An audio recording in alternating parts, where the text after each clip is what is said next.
Baiklah, di sini saya akan membahas formasi konsep matematika lanjutan. Nah, di sini ada beberapa poin penting yang akan saya bahas, yaitu yang pertama adalah apa itu konsep, yang kedua konsep sebagai warisan budaya, dan yang ketiga kekuatan berpikir konseptual, yang keempat mempelajari konsep matematika. Dan yang terakhir adalah bentuk implementasi dari formasi konsep-konsep matematika dalam proses belajar dan mengajar matematika. Baiklah, selanjutnya saya akan membahas tentang apa itu konsep, yaitu pengertian konsep. Perlu diketahui bahwa konsep terbagi menjadi dua macam, yaitu konsep primer dan konsep sekunder. Konsep primer yaitu berasal dari rangsangan, misalnya seperti warna merah, berat, panas, rasa manis, dan lain sebagainya. Lalu yang kedua yaitu konsep sekunder. Konsep ini diabstraksikan dari konsep-konsep lain. Nah, tingkatan di antara konsep-konsep dan susunan konsep membuat kita mampu mengkomunikasikan sebuah konsep dengan definisi yang pada umumnya konsep-konsep dengan tingkat tinggi tidak dapat dikomunikasikan dengan pendefinisian contoh-contoh yang sesuai, sedangkan konsep dengan tingkatan di bawah itu lebih mudah mengkomunikasikannya dengan penggunaan definisi. Komunikasi konsep matematika ternyata lebih sulit pada bagian penyampai dan penerimanya. Kita dapat menguraikan beberapa karakteristik konsep. Pertama, mendiskusikan bagaimana fungsinya, dan kedua, membangun pemahaman secara umum dari ide yang satu ke yang lainnya. Pada konsep sekunder memiliki klasifikasi pengalaman yang dikelompokkan berdasarkan klasifikasi kesamaan dari hasil abstraksi. Abstraksi adalah sebuah aktivitas berpikir secara sadar dan kesamaan-kesamaan di antara pengalaman-pengalaman kita. Ketika konsep pertama terbentuk, kita bisa mengatakan bahwa contoh konsep tersebut sehingga semakin banyak pula konsep-konsep yang kita punya. Konsep itu datang setiap hari dari pengalaman sehari-hari dan bentuknya terjadi secara acak pada sewaktu-waktu yang berbeda. Matematika tidak dapat didefinisikan secara tepat, namun bisa dengan pemberian contoh-contoh. Dengan demikian, penting untuk menanamkan suatu konsep dengan memberikan contoh suatu konsep dari contoh yang tidak termasuk konsep non-konsep. Warisan budaya, konsep sebagai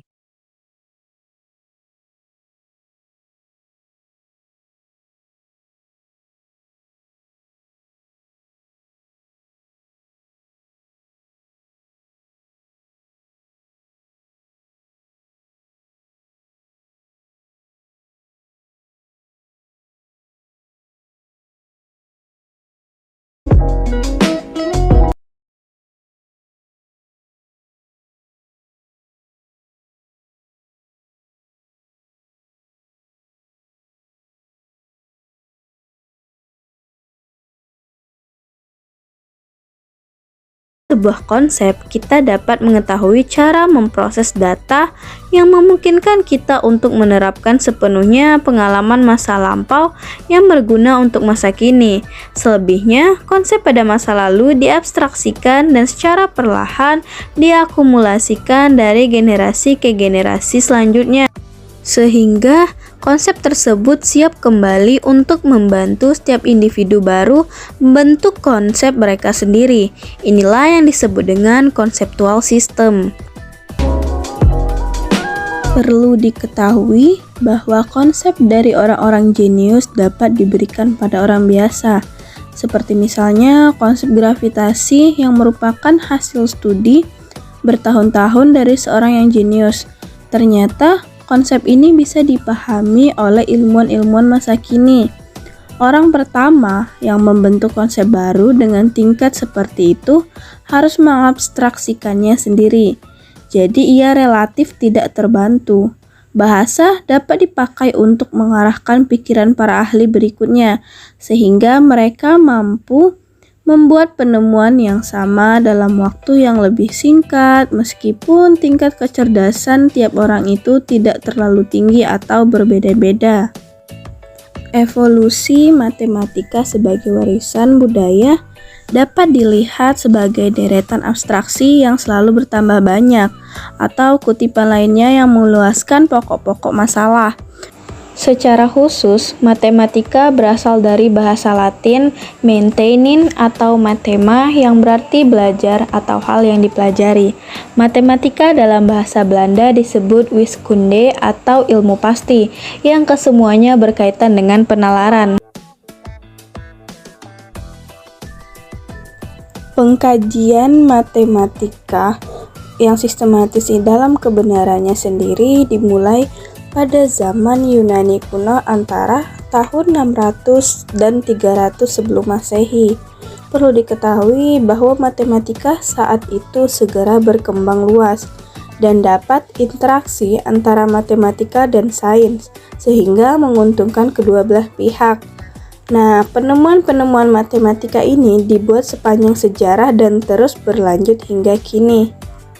Matematika dan warisan budaya dibagi menjadi dua, yaitu yang pertama adalah matematika empiris pada abad ke-6 sebelum Masehi hingga 1850. Budaya yang paling menonjol dapat dikatakan sebagai ciri khas budaya suatu bangsa. Ciri khas bangsa Yunani kuno adalah ide-ide idealnya, serta bangsa Romawi dengan budaya politik, militer, dan suka menaklukkan bangsa lain. Nah, bangsa Babilonia, Mesir, Sumeria dapat dilihat sebagai matematika empiris. Nama ini berkaitan dengan perkembangan matematika yang selalu untuk memenuhi keperluan dalam perdagangan, pengukuran, pengawasan, dan astronomi. Dengan kata lain, matematika diangkat dari pengalaman manusia bergelut dengan masalah-masalah praktis dalam kehidupan sehari-hari. Meskipun demikian, matematika empiris ini telah mengantisipasi kedatangannya matematika non-empiris seperti yang digunakannya bilangan negatif dan sistem bilangan alam atau asli yang menuju ke tak hingga. Kontribusi yang paling menonjol bangsa Yunani yaitu terhadap perkembangan matematika yang terletak pada metode deduktif dan kepercayaannya yang dipilihnya bahwa fenomena alam dapat disajikan dalam lambang-lambang bilangan, dan terbukti sekarang bahwa telah ditemukan alat-alat elektronik digital. Bangsa Eropa sendiri baru-baru ini tertarik pada matematika. Selama 1000 tahun, matematika berkembang di Asia Kecil. Pada tahun 400 sampai 120, perkembangan matematika dikatakan sedikit. Hanya beberapa gelintir orang yang mengembangkannya secara individual tanpa komunikasi satu sama lain. Di antara lain yaitu ada Boethius, Aquino, dan Gerbert. Dan yang paling terakhir adalah Leonardo Fibonacci. Barulah pada abad ke-16 pusat perkembangan matematika berada di Eropa. Yang kedua adalah matematika konvensional pada tahun 1850 hingga sekarang. Pada masa konvensional ini, aritmatika memiliki peran ganda, yaitu sebagai alat bantu sains dan perdagangan, serta sebagai uji komparatif landasan tempat sistem matematika itu dibangun. Hogben, Well, Temensky, dan yang lainnya telah melukiskan peran aritmatika dengan indahnya. Perkembangan kalkulasi yang paling spektakuler adalah diciptakannya otak elektronik atau komputer. Komputer lebih banyak memerlukan matematika daripada elemen aritmatika. Penciptaan memerlukan kolaborasi dengan para matematikawan, aritmatika, dan ahli teknik pakar mesin. Lalu, pada abad 20, perkembangan aritmatika semakin abstrak dan tergeneralisasi. Perkembangannya mengacu pada aljabar dan analisis guna lebih mengeraskan si aritmatika. Sebaliknya, yang terakhir ini disebut arimetisasi. Abstraksi dan generalisasi pada abad 20 telah disajikan oleh Lobachevsky dengan munculnya geometri non-Euclidnya. Selanjutnya, pakar-pakar lain seperti Peacock, Gregory, De Morgan, yang memandang aljabar dan geometri sebagai hipotetiko-deduktif dengan cara Euclid. Berikut ini terdapat bukti-bukti matematika dalam warisan budaya. Yang pertama, matematika murni dan terapan serta estetika. Matematika muncul pada saat dihadapinya masalah-masalah yang rumit serta melibatkan kuantitas, struktur, ruang atau perubahan. Mulanya, masalah-masalah yang dijumpai di dalam perdagangan, pengukuran tanah, dan kemudian astronomi. Kini, semua ilmu pengetahuan, masalah-masalah yang dikaji oleh para matematikawan, serta masalah yang muncul dalam matematika itu sendiri.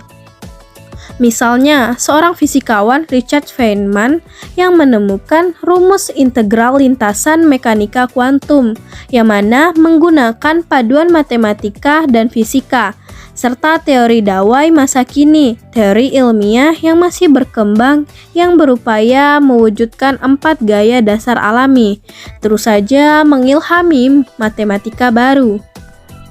Fakta yang menakjubkan bahwa matematika paling murni sering beralih menjadi memiliki terapan praktis adalah apa yang Eugen Wigner panggilnya sebagai ketidakefektifan matematika tak ternalar di dalam ilmu pengetahuan alam. Seperti di sebagian besar wilayah pengkajian, ledakan pengetahuan di zaman ilmiah telah mengarah pada pengkhususan di matematika. Beberapa wilayah matematika terapan telah digabungkan dengan tradisi-tradisi yang sesuai dengan luar matematika dan menjadi disiplin yang memiliki hak tersendiri, termasuk statistika, riset operasi, dan ilmu komputer.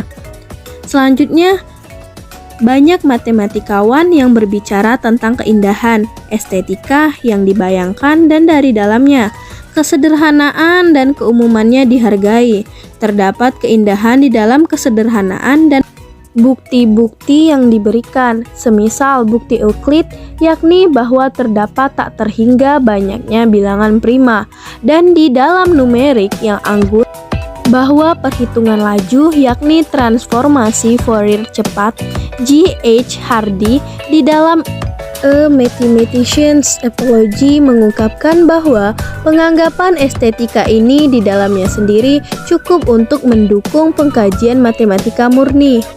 Lalu selanjutnya yaitu kekuatan berpikir konseptual. Nah, pemikiran konseptual ini memberikan kekuatan besar untuk menyesuaikan diri terhadap lingkungan serta membuat lingkungan menjadi bagian dari kita.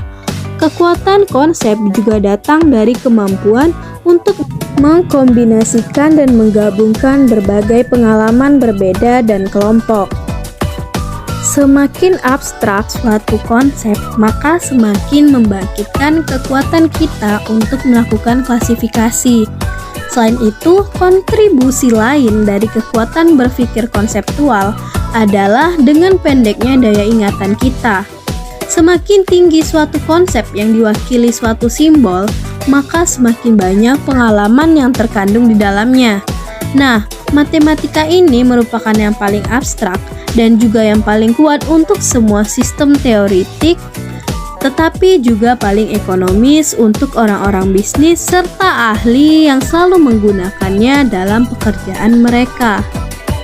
Bahkan Libby pada tahun 1922 menegaskan bahwa memupuk kebiasaan berpikir konseptual dianggap penting sejak zaman Plato dan guru Plato yaitu Socrates. Nah, Aristoteles pun sebagai seorang ilmuwan intelektual yang terhebat belajar selama 20 tahun di sekolah Plato dalam hal pemikiran konseptual. Lebih lanjut dikatakan bahwa menghitung, mengukur, menimbang pada aplikasi matematika merupakan cara terbaik membentuk pemikiran konseptual kita. Selanjutnya, yang keempat adalah mempelajari konsep matematika. Perlu diketahui bahwa matematika tidak hanya bisa dipelajari dari kejadian-kejadian nyata sehari-hari, melainkan juga dari hal-hal yang secara tidak langsung kita alami. Nah, bagian terpenting dalam mengajarkan matematika ialah bagaimana mengomunikasikan ide-ide matematika dan tidak hanya menerima apa-apa yang tidak kita kuasai. Berikut ini ada 2 prinsip dalam mempelajari matematika. Yang pertama adalah konsep yang lebih tinggi yang dimiliki seseorang tidak dapat dikomunikasikan kepada siswa hanya dengan sebuah definisi, melainkan dengan mengatur sedemikian rupa sehingga ia menemukan sejumlah contoh-contoh yang cocok. Yang kedua adalah, dalam matematika, contoh-contoh ini selalu mendasari banyak konsep. Ini menunjukkan berarti bahwa contoh-contoh itu harus dikuasai di dalam pemikiran siswa, sehingga konsep-konsep itu dapat dikuasai oleh siswa.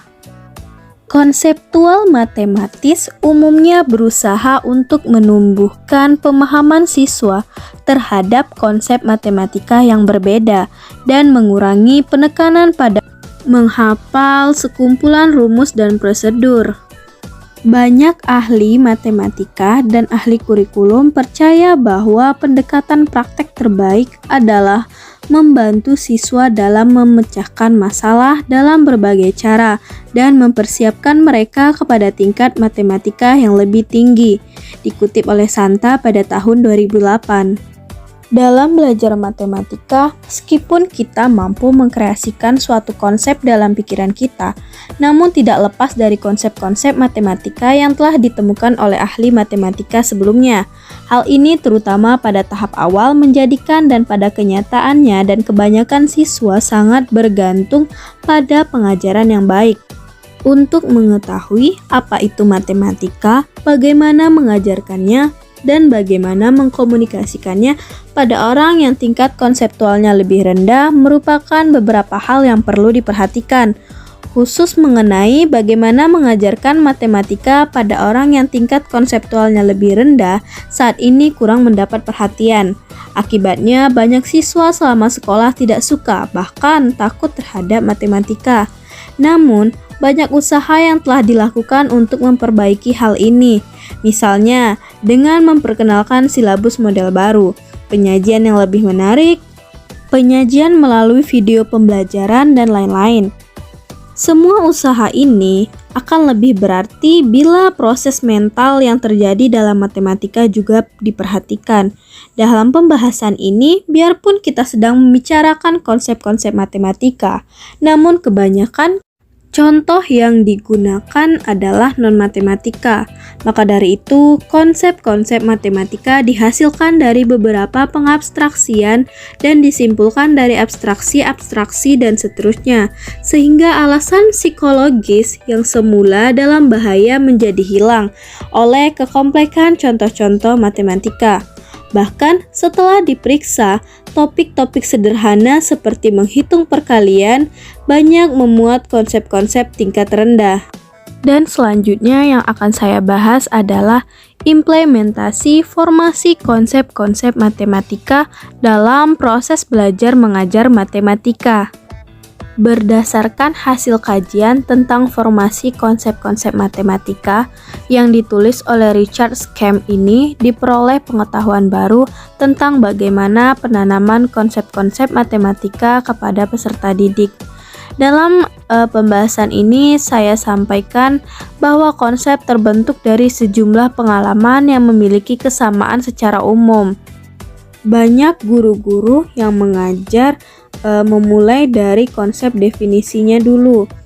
Padahal disarankan untuk guru-guru memperbaiki cara atau model mengajarnya dengan mengantarkan siswa untuk mengabstraksi dulu pengalamannya dalam memberikan contoh dan non-contoh dalam pembelajaran suatu materi pembelajaran. Sebagai contoh, ketika mengajarkan konsep tentang bangun persegi panjang, maka sebaiknya guru memberikan contoh dan bukan contoh tentang bangun persegi panjang kepada peserta didik. Kemudian, membimbing peserta didik membangun konsep persegi panjang di dalam pemikirannya sendiri sesuai dengan pengalaman belajar yang dialaminya. Salah satu model pembelajaran yang bisa digunakan untuk Penamaan konsep seperti teori tersebut adalah model pembelajaran example and non-example. Penerapan berpikir konseptual dalam pemecahan masalah matematika dalam Marpaung di Zubaidah pada tahun 2000 memberikan ciri-ciri proses berpikir konseptual siswa tersebut sebagai berikut. Yang pertama adalah pada awal proses penyelesaian, sesudah membaca soal, siswa mencoba merumuskan kembali soal dengan kalimat sendiri. Lalu yang kedua, mencoba memecahkan soal atas bagian-bagian, lalu mencari hubungan antar bagian-bagian tersebut. Yang ketiga, cenderung memulai pemecahan kalau sudah mendapat ide yang jelas. Yang keempat, yaitu jika penyelesaian sementara salah, soal kembali diuraikan atas struktur yang lebih sederhana. Lalu yang kelima adalah suatu masalah tidak dipandang terlepas dari masalah lain. Selanjutnya, masalah lebih banyak diolah secara mental di dalam pikiran daripada dalam tindakan. Selanjutnya, menggunakan konsep dalam memecahkan masalah. Dan yang terakhir adalah mampu menjelaskan langkah-langkah pemecahan masalah yang telah dilakukan. Misalnya ada contoh soal 85 dikali 62. Nah, siswa yang berpikir konseptual mungkin menyelesaikan dengan cara seperti berikut. Pada metode pertama, siswa menjelaskan bahwa menjumlahkan 62 sebanyak 85 kali untuk mendapatkan hasil dari 85 dikali 62. Lalu ada metode kedua, siswa membuat 62 lingkaran dengan 85 bintang di setiap lingkaran. Siswa itu menarik satu lingkaran yang berisi 85 bintang, lalu mengatakan bahwa saya perlu membuat 62 lingkaran seperti ini untuk mendapatkan jawaban untuk masalah 62 dikali 85. Lalu ada metode ketiga, yaitu siswa mengatakan bahwa pertama kali saya kalikan 5 dikali 62, berikutnya saya kalikan 80 dikali 62. Hasilnya yaitu 310 ditambahkan 4960 yang jumlahnya adalah sama dengan 5270. Lalu ada metode keempat, siswa yang mengatakan saya bagi masalah menjadi 4 bagian, yaitu 60 dikali 80 sama dengan 4800, 60 dikali 5 sama dengan 300, 2 dikali 80 sama dengan 160, dan 2 dikali 5 sama dengan 10, sehingga hasil jumlahnya adalah 5270. Dan yang metode kelima yaitu siswa mengatakan, pertama saya bulatkan 85 ke 90, kemudian saya kalikan 90 dikali 62, lalu saya kalikan 62 dikali 5, kemudian saya kurangi 310 dari 5580 dan mendapatkan hasil akhirnya adalah 5270.